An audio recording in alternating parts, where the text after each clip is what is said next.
Hey guys, Tom here. Welcome back to Grant the Pub Underground and happy St. Patrick's Day.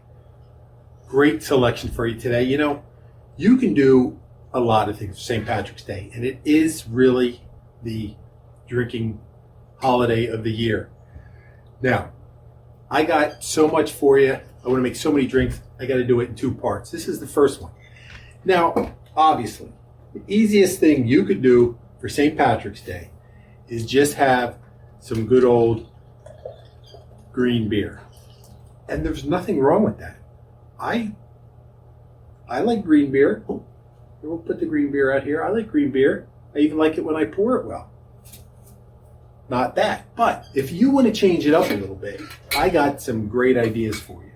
But before I get into that, if this is your first time here, Grant the Pub Underground, we have a lot of fun. We talk about cocktails. We make drinks. We do taste tests of different products. There's new stuff coming out all the time. We taste them and let you know if it's worthwhile you having. Family and friends come over. Jess comes over. Ye of the Jess sign. That's what we're making today, a Shamrock shaker and an Irish encounter, which we'll get to in a second. But you know what? Think about subscribing. A lot of fun. You don't want to miss it. So to make sure you don't miss it, once you do subscribe, hit that bell.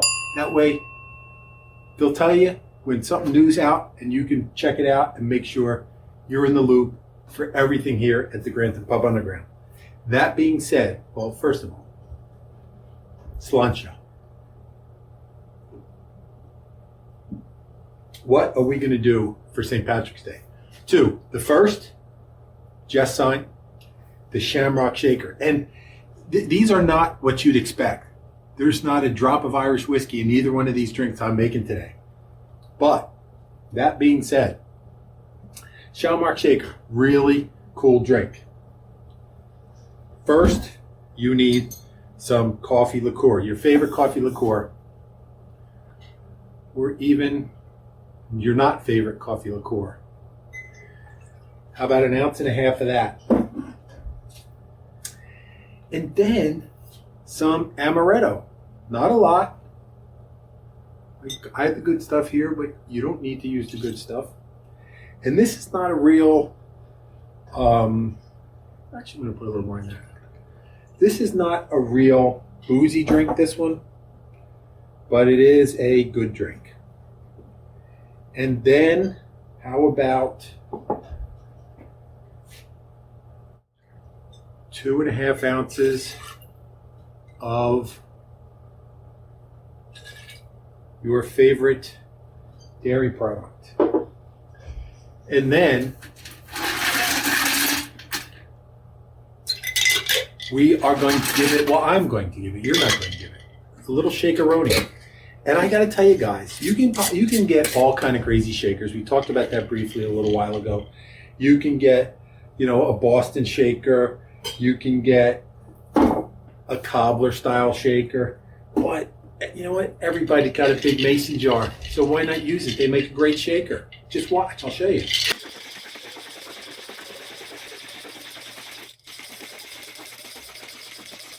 And the cool thing about that, like with either of these, this one or the cobbler, you do a lot of shaking. It could be a pain because you're going to get a vacuum in there, which could make it difficult to get apart. But you know what? You do what you think you need to do, as long as you're shaking and making drinks and having a good time. So, a nice festive green St. Patrick's martini glass. Get every little bit. Get yourself, you're having a St. Patrick's party. Go to the party store, get yourself some St. Patrick's cocktail napkins, some tacky decorations, some shamrocks, some whatever, and have a good time. So there's the first one. Real simple. 3 ingredients for the Shamrock shaker.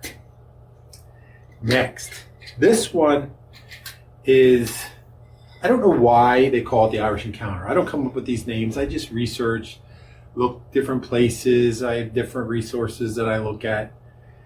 They call this the Irish Encounter. What they should call this is St. Pat's Vacation. because this is kind of a tropical drink for St. Patrick's Day. You wouldn't think so, but hey, St. Patrick's likes to shake his ass in the Caribbean too every now and again. You know, he gets some snakes out of Ireland. Where do you think he goes? He goes to an island somewhere, and this is probably what he drinks.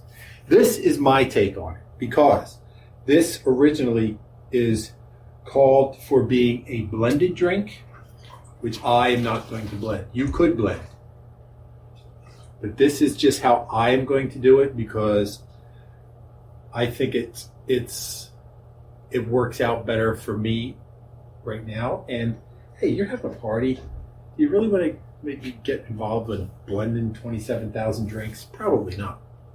So we need, first of all, some rum. It calls for aged rum. This rum, we talked about this before. This is my Bahamas rum. It says since 1729, so that's pretty old. But actually, they probably mean like a dark barrel-aged rum. This, I think, actually might be. Oh, this is the one with the poem. But it's good rum anyway. So, 1.5 ounces of that. If you don't have this, use some dark rum of some sort. Maybe some Myers or something, or like if you have like añejo, not like a good sipping rum, but something along that lines maybe. 1.5 ounces of rum, aged rum. We are going to use a little Irish, some Irish cream. About 1/2 ounce or so of that.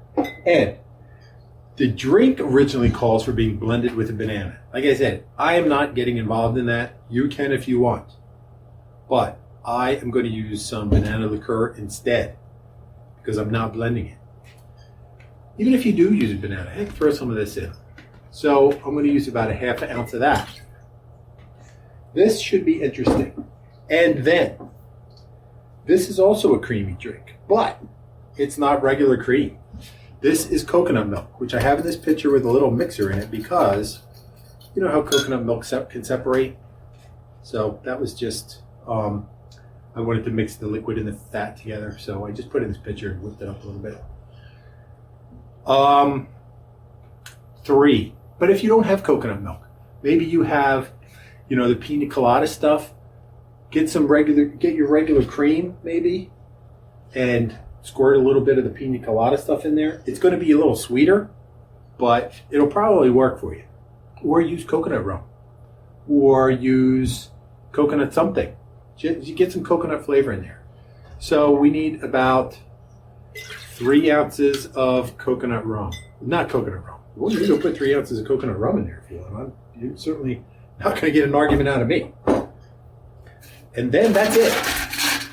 Some ice. A lid.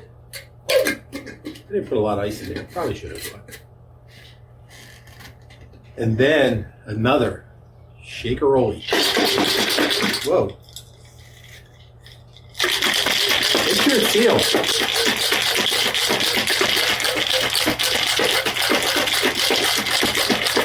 You do a little dance while you're shaking.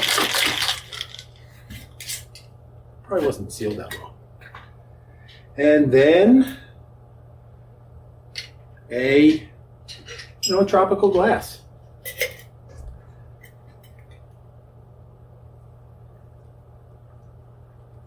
This is going to be very interesting, I think.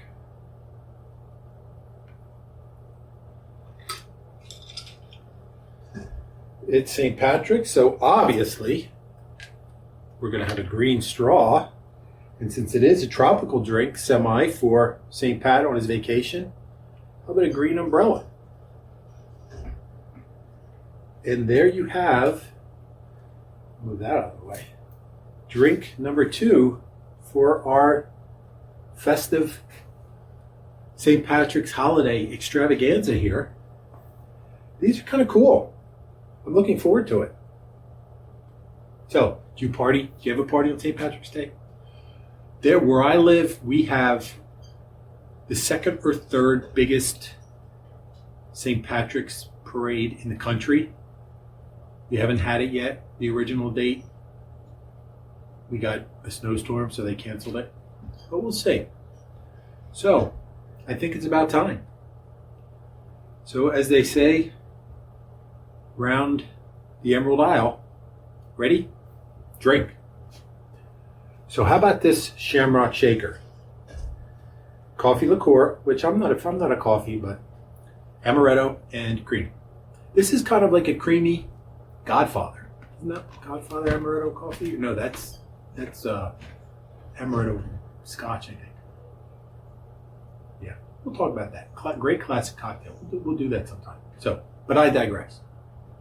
Slainte. It smells very almondy.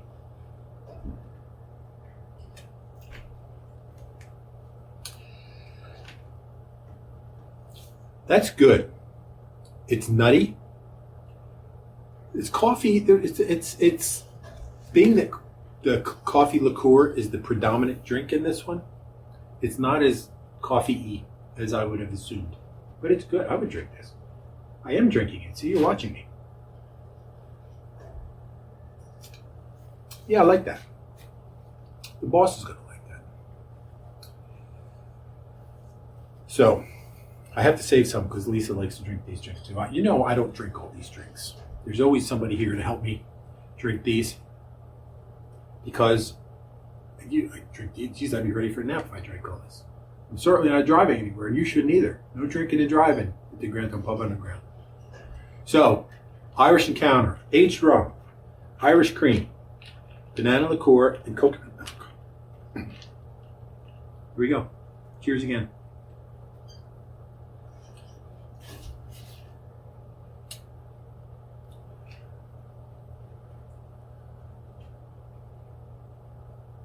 I like it,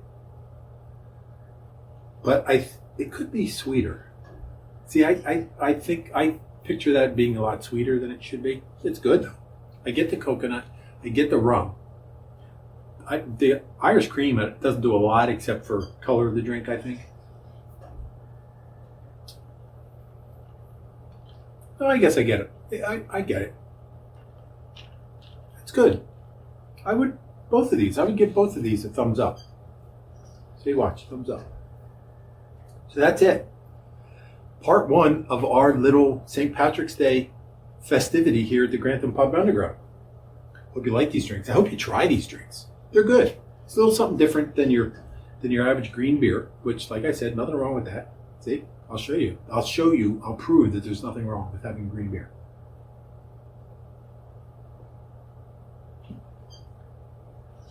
See? But anyway, so enjoy your St. Patrick's Day. Please do it safely. It's a crazy time. Like, let's see, St. Patrick's Day was Thursday the 17th. It will be fun. And then, see, whenever it's midweek, you got the weekend before, the weekend after. There's going to be crazy stuff going on. But enjoy yourself, but have a good time. Do it safely. And come back and see me again. Make sure, because there's going to be a couple more drinks on our St. Patrick's festivity here at the Grantham Pub Underground. So you want to make sure you subscribe, hit the bell, come back, see us again and again. And hey, if you like what you see here, you could think about leaving us a tip. Not necessary, but it's an option. Helps us out, helps us make some of the drinks that we make, get some of the stuff we need to make the drinks, but just come back and see us. That's the most important thing. So, until I see you next time, right here at the Grantham Pub Underground, I'll say this to you,